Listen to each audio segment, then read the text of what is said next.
Chapter 25.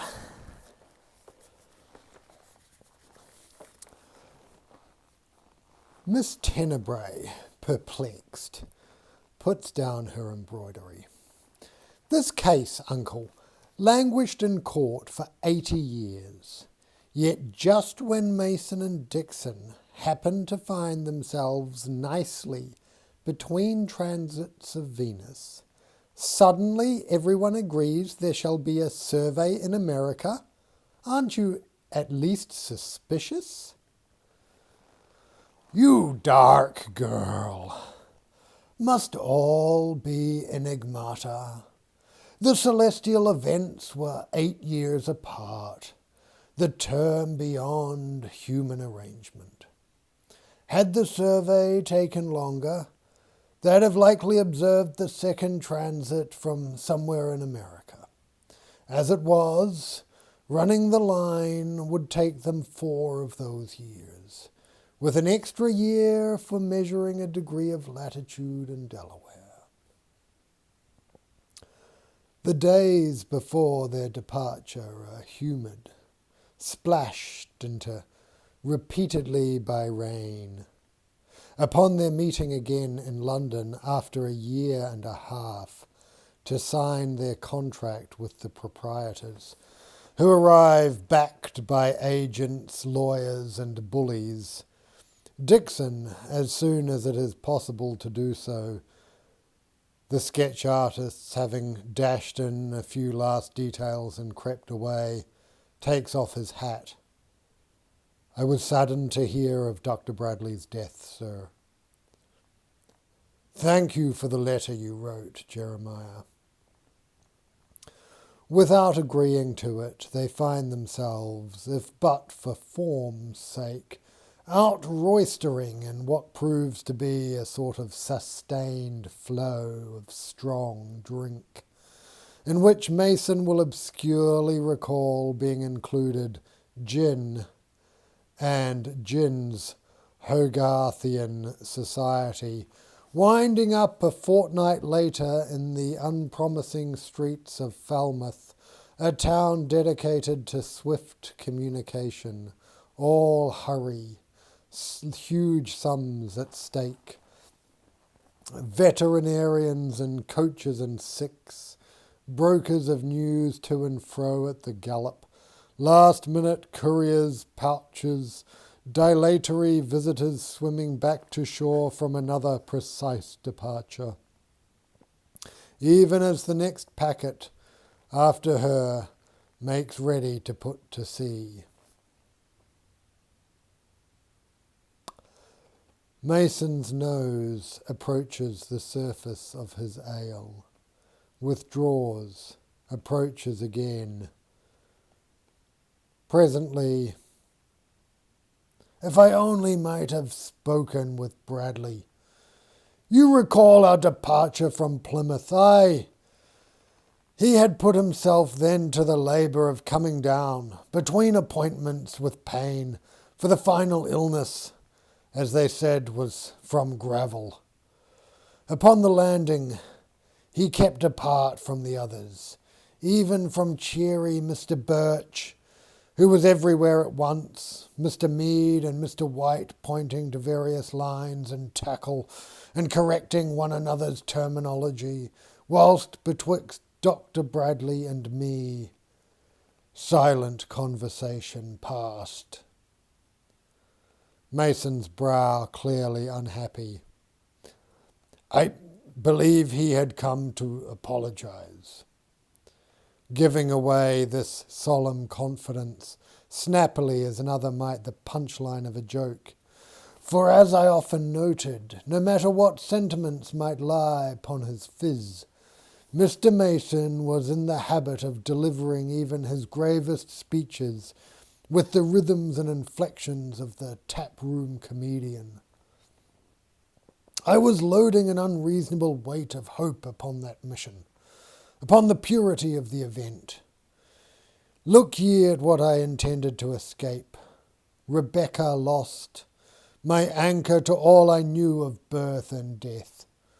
I was adrift in waters unknown, intrigues and faction within the Royal Society, as among nations and chartered companies, foolishly seeking in the alignment of Sun, Venus and Earth, a moment redeemed from the impurity in which I must ever practice my life. Instead, even this pitiable hope is interdicted by the deadly Legrand. Not at war with the sciences, Poe! In plain text, that brass voice announced. The business of the world is trade and death, and you must engage with that unpleasantness as the price of your not at all assured moment of purity. Fool! Eh, thou were translating all that French jabber. Hardly a bonny sentiment, Mr. Mason. Mr. Dixon, I am certain that you, as the unwavering lark of the sanguine, will find us a way past that. Dixon's smile acknowledging the pronoun.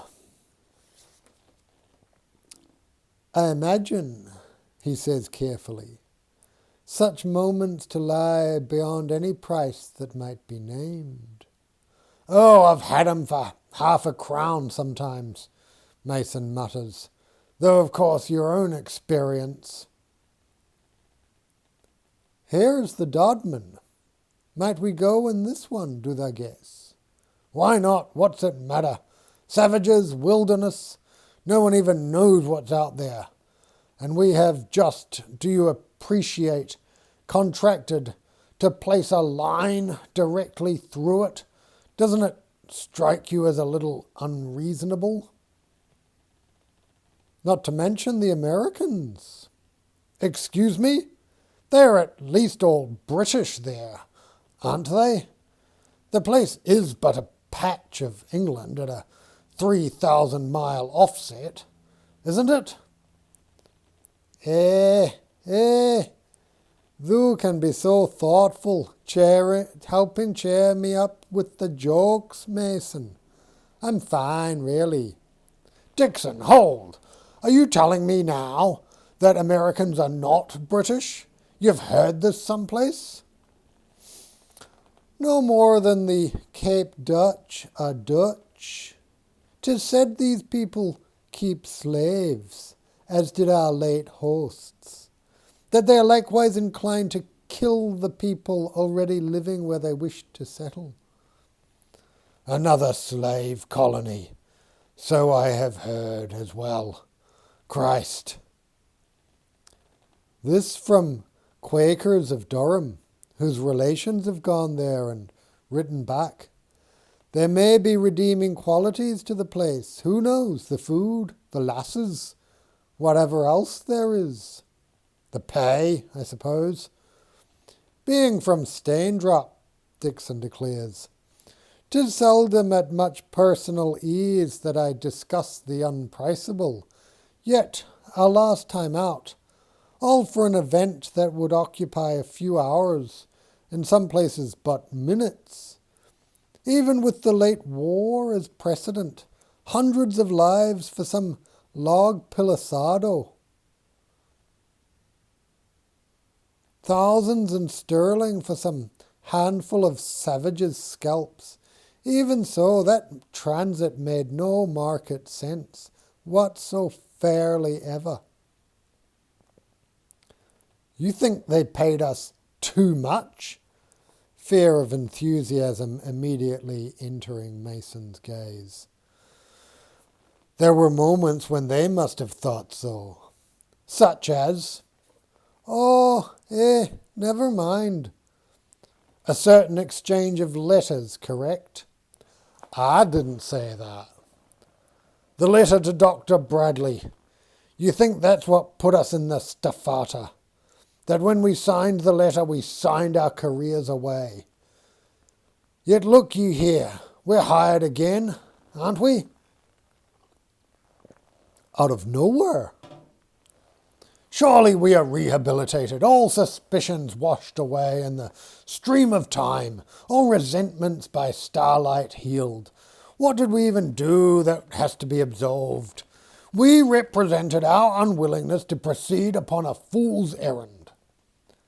Aye, and they replied that we were cowards and must proceed.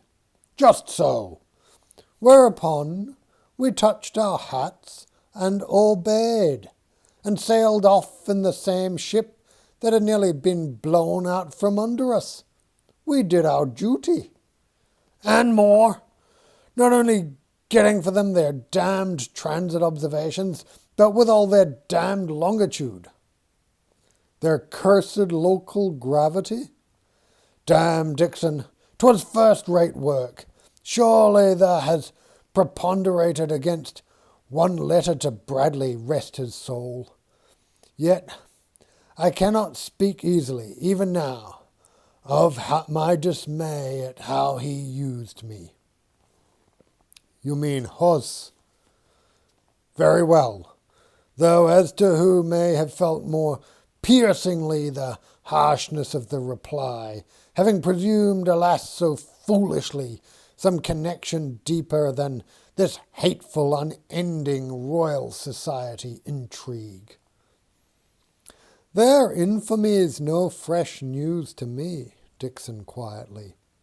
What we must face is the probability that from now on, though we fight like Alexander and labour like Hercules, we shall always be remembered as the stargazers who turned tail under fire. So might I have done, cried Mason, had there been but room to turn it. The irony, how keen!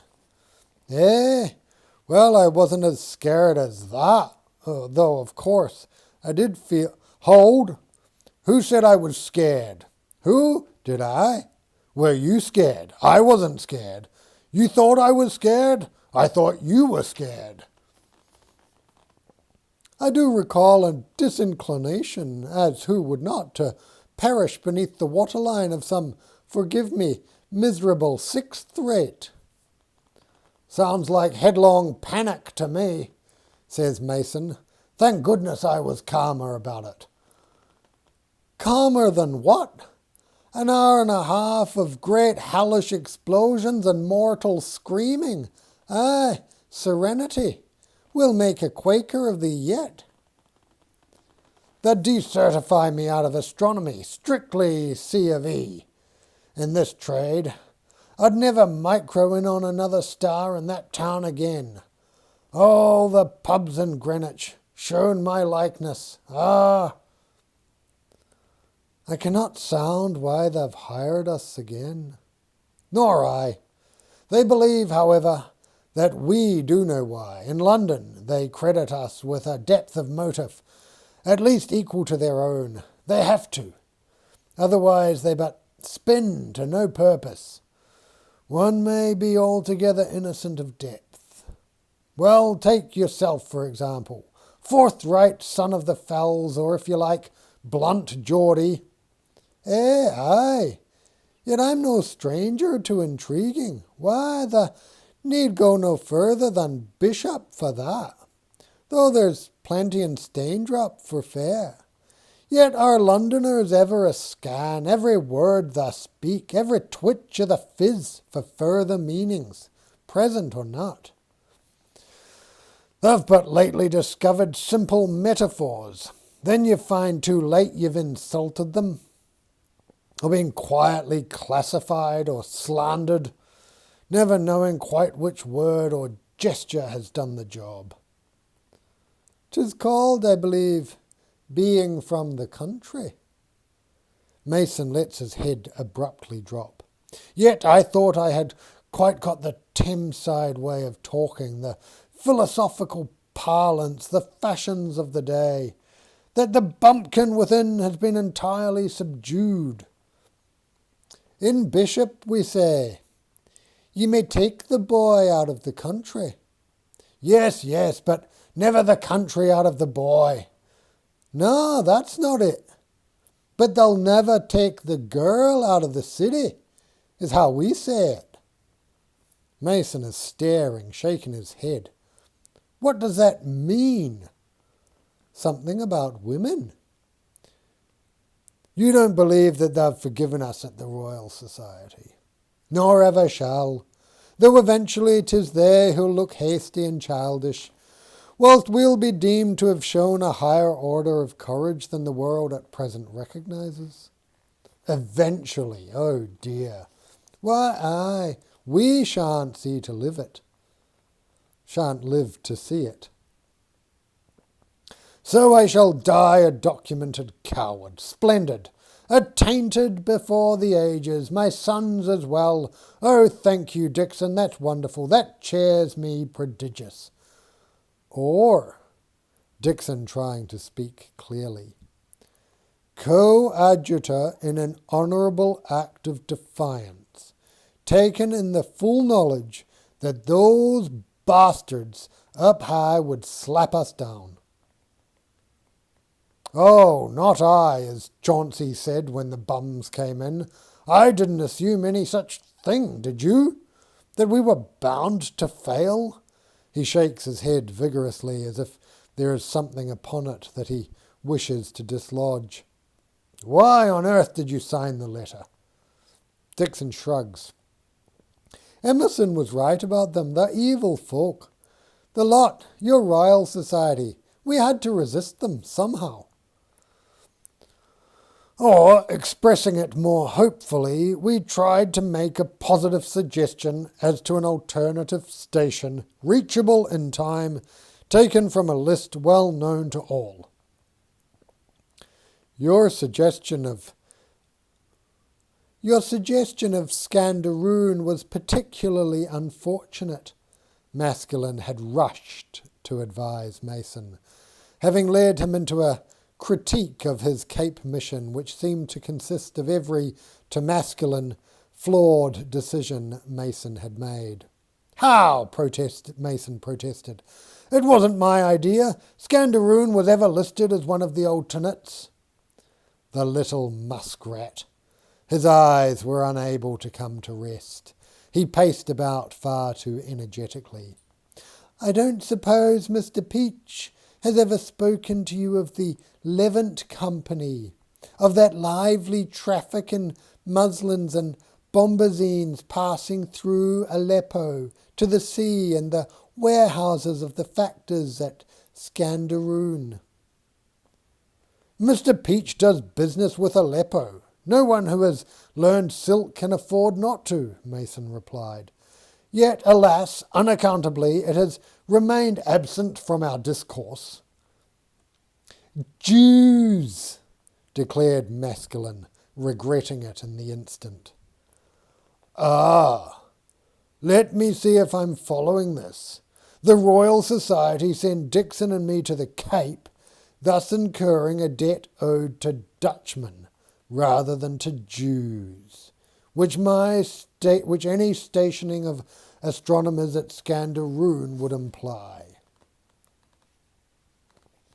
Hastily he goes on to explain, now says Mason to Dixon, that overtures must be made by way of the East India Company, whose westernmost station is at Baghdad, thence up the valley of the Euphrates by way of Mosul to Aleppo, which is the Turkey Company's easternmost factory, runs a private communication, feluccas, flights of miraculous doves, couriers with astonishing memories, rolling eagers of messages, few upon paper, upstream and down, having long connected to a great reach of intimacy the two companies.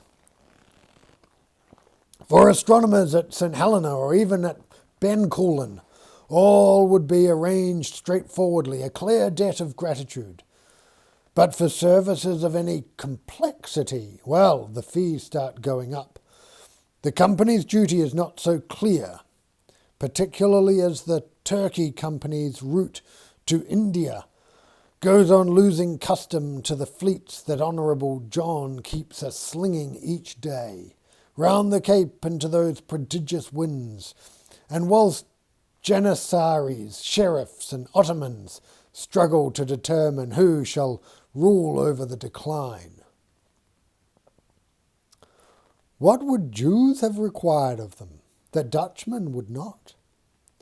Is this another riddle? Not wishing this to be taken as any but a twinge of curiosity, says Dixon. Why has every observation site proposed by the Royal Society proved to be a factory or consulate or other agency of some royally chartered company? Excuse me, you'd rather be dropped blindly into a forest on some little-known continent, perhaps? No perimeters, nor indeed chances of surviving? Intriguing, as the monkey said. I think not. Philosophic work, to proceed at all smartly, wouldn't you agree, requires a controlled working space. Chartered companies are the ideal agents to provide that, be the shore Sumatran or Levantine, or wherever globally. What matter? Control of the company perimeter is ever implicit. In any case, says Mason to Dixon, both Pennsylvania and Maryland are chartered companies as well, if it comes to that. Chartered companies may indeed be the form the world has now increasingly begun to take. And I thought it was spheroid. Play, play. Trouble yourself not with these matters, Mason shivers. Yet I never told you how much I admired you for going back to the Cape. For me, a journey impossible. Should some mischievous power in this world or another sentence me to repeat the experience, and knowing what I know now. There's the catch, of course, Dixon pretending to be calm. What? Knowing what thou know now, thou won't. That's part of the price. To drink from the Leith and lose all thy memories. They'll be considering the next world brand new. No, never seen that before. And they'll go ahead and make the same mistakes unless they've brought along a remembrancer, as some would say, a conscience, something stashed in thy bootstrap to get thee going upon a cold day.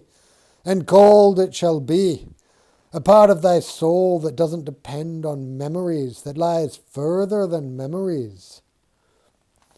Mason regards him carefully. Something has happened back in Durham. He puts on a stuffy manner that Dixon might rise to. We don't have that in the church. Why, aye, you do. If there were as much silence in thy masses as in our meetings, 'twould be evident even to thee. You're saying we jabber too much for you?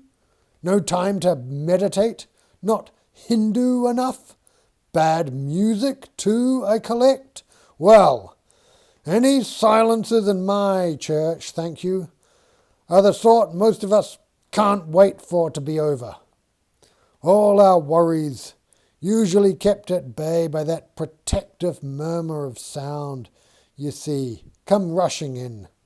Women, work, health, the authorities, anything but what you're talking about, whatever that be. Mason, shall we argue religious matters? Good Christ, Dixon, what are we about? End of chapter, end of part 1.